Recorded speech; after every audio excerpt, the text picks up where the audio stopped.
WNEP proudly presents the premier outdoor show in northeastern and central Pennsylvania. Pennsylvania Outdoor Life, your window to the great outdoors.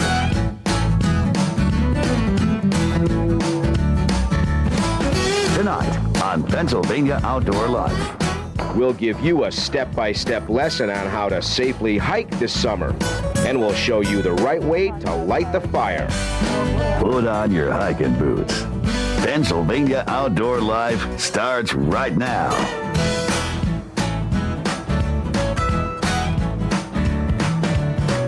Hello, everybody, and welcome to Pennsylvania Outdoor Life. Come on in. You know, with this weather we've been having, especially this week, you did not want to plan outdoor events that had you far from a door or a car or a pavilion. It's nice to get a little rain, but we've certainly had plenty of rain. So this is our first time, I think, in the cabin since probably the middle of June. We've been out on ponds. We've been out outside the cabin shooting bow and arrow. The weather's forced us in, like a lot of people, but they're still thinking hiking and those camping. threatening clouds are always there. But you know, somehow we managed to sneak a little hiking trip in between some of those rainstorms. We got a chance to go out with Frank Snyder, who's kind of an expert in hiking. Let's see what Frank has to show us. My name is Frank Snyder. I'm a service forester for the Department of Conservation and Natural Resources, Bureau of Forestry.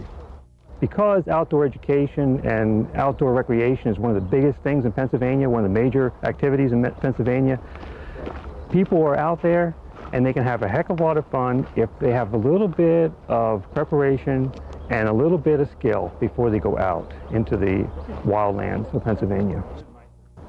Now, Frank, I see a biker coming up here. What's the proper etiquette when we encounter a biker on the trail? Okay. One of the best things you can do when there's a biker coming on a trail is to stop and move off the trail. The biker, it's a lot easier for us to get off the trail than the biker. You know, so give the bike the right of way. So we're walking along. What happens if we encounter a bear as we walk down the trail? Well, one of the first things you want to do if you think you hear a bear, like this one right here, stop. Just stop in your tracks and try to figure out, did that bear see us yet? Bears, they have a very poor eyesight, but they have a very keen sense of smell. Now, if that bear stops and it sees us, then we need to just stay still and figure out. That bear just kept on going. Yeah, that bear kept on going. That's not a threat. What we can do is we can walk the other way and everything will be fine. All right, now, Frank, here's a bear coming at us now. What if this bear approaches us? What are we going to do at this point? One thing for sure, we don't want to run away, because they can run 35 miles an hour. We can't. He's getting closer. So if he keeps coming close to us, what we need to do is to make noise. And also, we want to find a stick, pick up a stick, and we want to yell to let the bear know that we're here, we're going to stand our ground. How come you've got the stick, though? Shouldn't I have the stick? We should both have a stick. Oh, we both get a stick, okay. Yes, but the thing is, if he comes very close to us, if he decides to be determined to find out more about us, I'm going to hit him across the nose. Now, hopefully he'll just leave. Exactly. With the commotion. Yes. Bears are basically, they eat berries and insects and dead things. They don't like living meat like people. We're kind of big, so hopefully if he sees us and we're making all this racket and I'm swinging this stick, he's going to take off. But if old Gary Bear gets too close, so we're just going to smack him right between the eyes? Yes, we're going to make his life miserable. If I was Gary Bear, I'd head for the woods.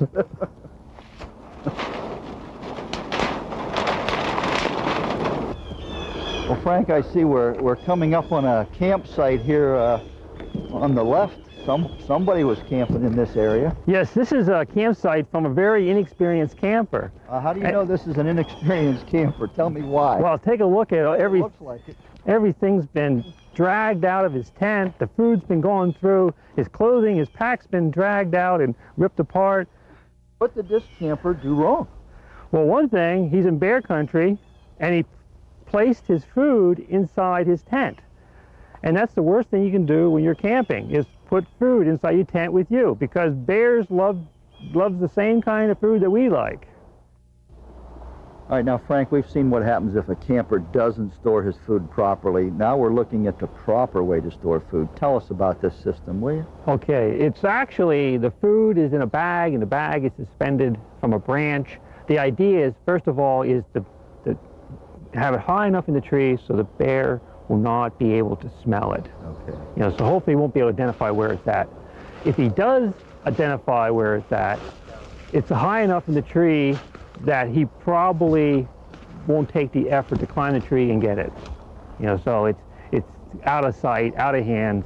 It's protected not only from bear, but raccoons, you know, other mammals, small mammals that you might find in the forest.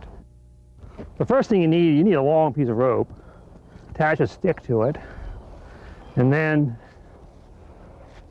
just aim and throw.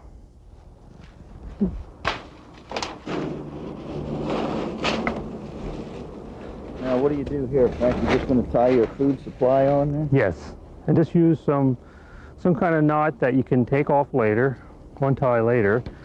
And I used a Boy Scout knot just because You were a Boy Scout. I was a Boy Scout. And all you do is just pull it up. You don't want to have the rope right next to the bag, because then they'll probably find it. So this tree's not so bad, or you might take it, I might take it back to this tree over here. You know, just try to baffle the animal a little bit. Well, we want to thank Frank Schneider for having everything so well prepared for us, Jake. When we got there, our campsite was ready, all this stuff was ready to go. And you know, a special thanks too to Gary Bear, because getting a bear on cue is kind of hard to do, but Gary volunteered to be the bear. I felt like I was a bear going at that tree, man. You know, what finally stopped him was when Frank picked up a stick and threatened to swat the bear across the nose, and that's when Gary backed off. So, like a wise bear would. Wise bear. You know, if you grew up in the 60s and 70s, or even a little bit earlier or later than that, you would have grown up with the bears out in Yosemite. Yeah. And everybody worried about Yogi the Bear stealing picnic baskets and all that kind of stuff. We seem to be falling into that right now, and that's no joke. You should be worrying about where your food is and worrying about walking. Be very careful what you're doing. Don't even leave toothpaste in your tent. See? And Toothpaste. especially the minty kind. That's right. Because bears like mint. toothpaste. But see, those are some good tips that are coming more and more important because our bear population's exploding. And we could have them in any of these campsites around here. Excellent. Well, we're going to go from bears that like to eat your food to Smokey the Bear, sort of. We're going to take a short break. When we come back, we're going to show you the correct way to start your campfire. So stick around.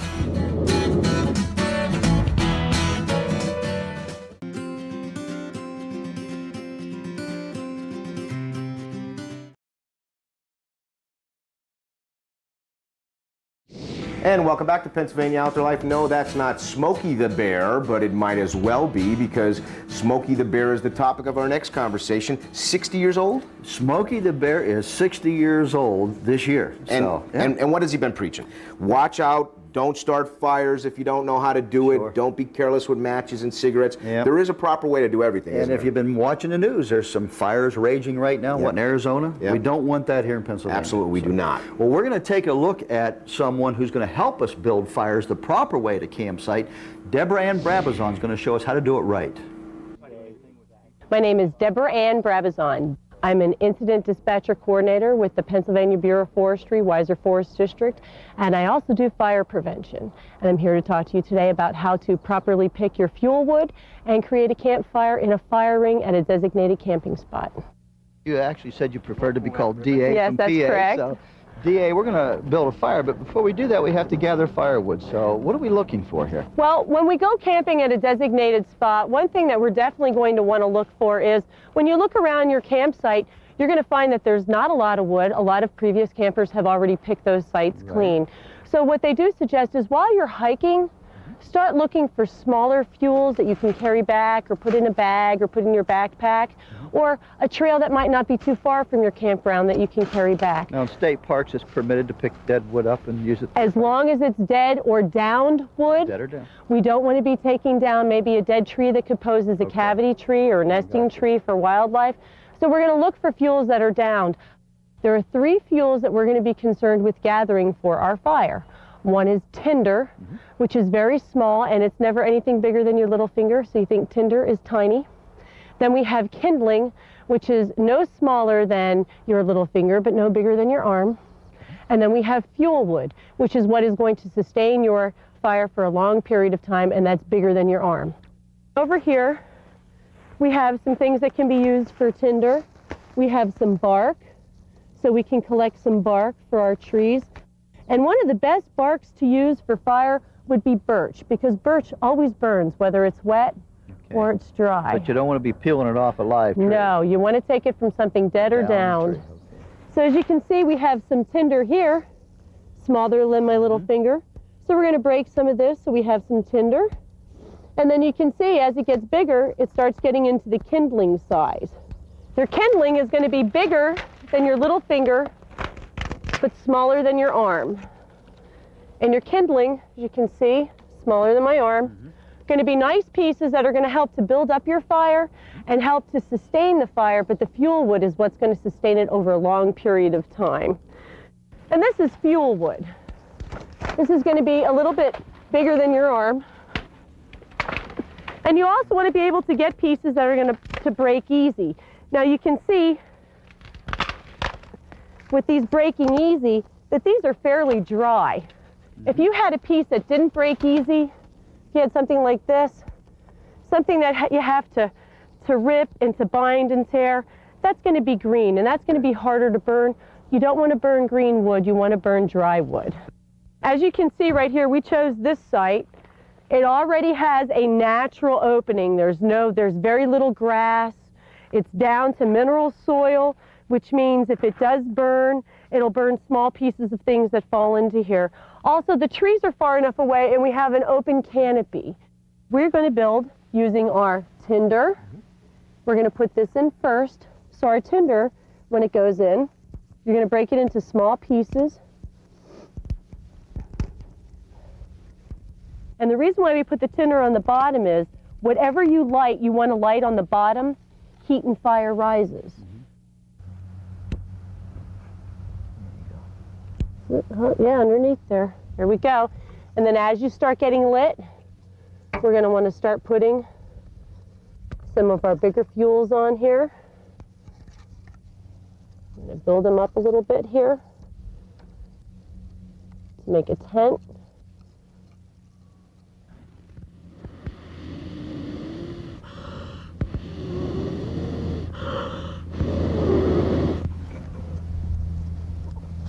There's no need for me to have a large fire. Even for cooking, I can produce enough coals and charcoals that I could cook over that and still have a decent meal all prepared at the same time. We're just building a little hot dog fire today, so we just need something small, a couple hot coals to get our lunch going here. 2 small logs would be okay because that'll still help to maintain some of the shape of your fire, and also you can use it for blocking some of the air, and you can see how fast they're actually burning. Right. Do we have good enough embers there, do you think? We're actually getting some coals burned up. You can see here in the lower portions, all our tinder is burned up now. It is a hot fire. This fire, if left unattended, could produce a wildfire. And if you can even feel 3 feet above your fire, you got plenty of heat. I'm ready to start roasting that hot dog. I think I am too. I'm ready for lunch. Yeah, boy, this is the way to go. This is what camping's all about, isn't it? And you can see it hasn't taken long. It's only been about 15 minutes and our fire's in good shape. Well, we want to thank DA not only for these fire building skills that she taught us, but also for the hot dogs, Jay. Hot dogs on a stick. Yeah, hot dogs on a stick over an open fire. It was great. Now, one thing we didn't get a chance to do is, certainly when you build these fires, you want to make sure you quench them properly, you spread the ashes, make sure you've tamped it all out, and you don't pour water on it, but you sprinkle water on it and sort of stir it around, get a slurry there. Make sure the fire's out. We don't want any wildfires. Very good tips, but I wanted to ask you, somebody was saying that you actually put a donut on a stick and roasted. I tried roasting a donut on a stick. It wasn't anywhere near as good as a cookie on a bun. And I've heard more about the cookie on the bun story. That's still number one, yeah. Those are really good tips.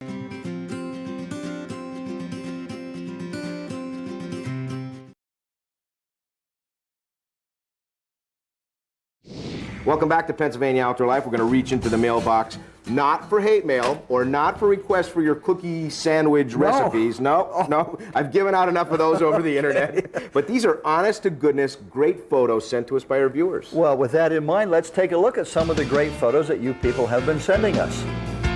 We'll open this week's edition of Pennsylvania People and Places with Russ Barkhart on the left and his sister Sarah Barkhart on the right. They're both from State College. They're seen here with their opening day catches. The pair's father, Russ, tells us they each had their limit by 9 a.m. David Babick of New Philadelphia had to wait until the second day of the season to land this 27-inch brown trout. David was fishing on Maiden Creek in Berks County with his dad and his brother. Pete Tribely shot this gobbler on the opening day of the 2003 fall turkey season. He was in Lycoming County. Pete's bird weighed in at 19 pounds and sported a 7-inch beard. Sending us this photo was Pete's friend Greg Clemens, who would like to thank Pete for teaching him the great sport of turkey hunting. Way to go, guys. Trevor Steigerwalt of New Ringgold harvested this 23.5-pound gobbler.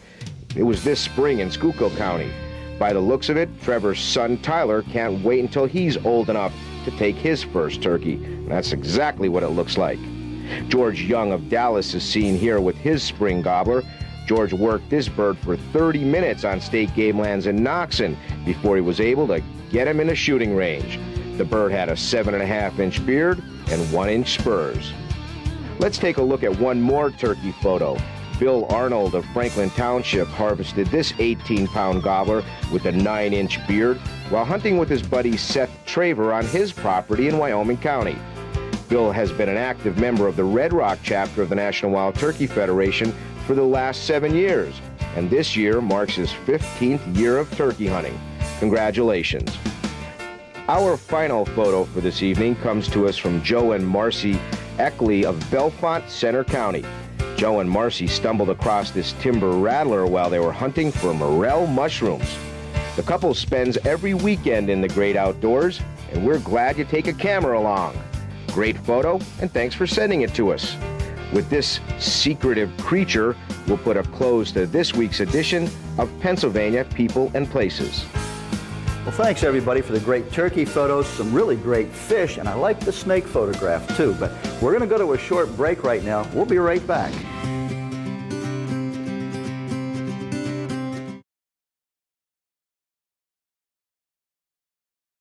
Welcome back to Pennsylvania Outdoor Life. Before we get to our traditional product giveaway, we have some other things we want to talk about, Jake. I know this station is very involved with charities in the area, and I know you play a very important role in arranging and setting those up. Tell us a little bit about a very special one coming up soon. Actually, before our next show, next Sunday, WNEP will have done 6 hours of a telethon, and a 3-day festival will have taken place at Marywood. It's for our children. It's for your children. It is for St. Joseph's Center up there in Dunmore. Now, what we have done is we have put a collection of incredible stories about some interesting people with great stories to tell, caregivers that do it from their heart. And what we have done is set up a tent for next Friday and Saturday at the St. Joseph's Festival at the Marywood grounds, and you can take part. Now, all I'm going to do for the next 3 hours, or for 3 hours on Friday from 7 to 10 and again on Saturday, is ask you to watch. I'm going to ask you to open your minds, open your hearts, and make a phone call for the great people of St. Joseph's. They need to expand. They're renovating a whole bunch of different projects. Just watch. And if we don't touch your hearts, then you're cold, because I know we'll touch your hearts. Next Friday and Saturday, our telethon 7 to 10. And a great festival on Marywood's grounds the whole weekend. Sounds like so get involved. St. Joseph. Project. Great project is right. Great project for a really terrific cause. And we love the people up there. Jake, I'll try to watch some of that myself. Excellent. Give me a call, though. And open your wallet. And open some of the money you make. And everybody here. else out there watching needs to do the same thing. So that's great. Let's do it. All right. Well, we have a product to give away here. Let's do it. My good friend Pat McHugh from MPI Outdoors has given us another backpack. It's that nice saddle cloth, nice and quiet when you're out in the woods. It's got the holder here for a good cold bottle of water or whatever it is. It's just a one single pack, adjustable straps. Very nice for a little hike in the outdoors or for archery, whatever it is. And apropos, because you showed us the correct way to hike today. Yeah, hey, you know how to do You it and the all. guys from and the people from DCNR. So what a great giveaway. Now you put your glasses on. I'm putting my so that glasses means on that- because I had an easy one. Well, then I'll you do go, it. you go ahead and pick it then. Last because, time I had like Smith, I think. yeah, I know, but so- you're not going to be that lucky this time. Let's see what we have this time here. We've got jeez. we've got David White. Dave, can you come up from with a harder name Factoryville. next time? It was your turn to Smith read and a them. White, man. Yours is next. Hey, over the next couple of weeks, do we have some good shows? I know Yes, you were we out do. bait picking. Yeah. And catching some huge fish on the river. Oh yeah, we caught the bait, which was about as exciting as catching the fish. Right. And then of course we caught some fish after that with some of that bait on the North Branch, which is a very fertile river. I think that's an underfished river. Excellent, Yeah, excellent. I look great forward to river. that Oh, story. sure. Plus, we're going to do some sporting clays and some trap. We've got some interesting stories lined up for you over the next couple of weeks. Enjoy your week. Sure. Don't forget St. Joseph's Telethon and the festival at Marywood. From all of us here at WNEP's Pennsylvania Outdoor Life, we wish you the very best in the great outdoors. So long now. Is to stop and move off the trail. The biker, it's a lot easier for us to get off the trail than the biker. And so give the bike the right of way. So we're walking along. What happens if we encounter a bear as we walk down the trail? Well, one of the first things we're going to do is Pennsylvania Outdoor Life is a local presentation of WNEP TV. We're proud to serve northeastern and central Pennsylvania. Keep on watching.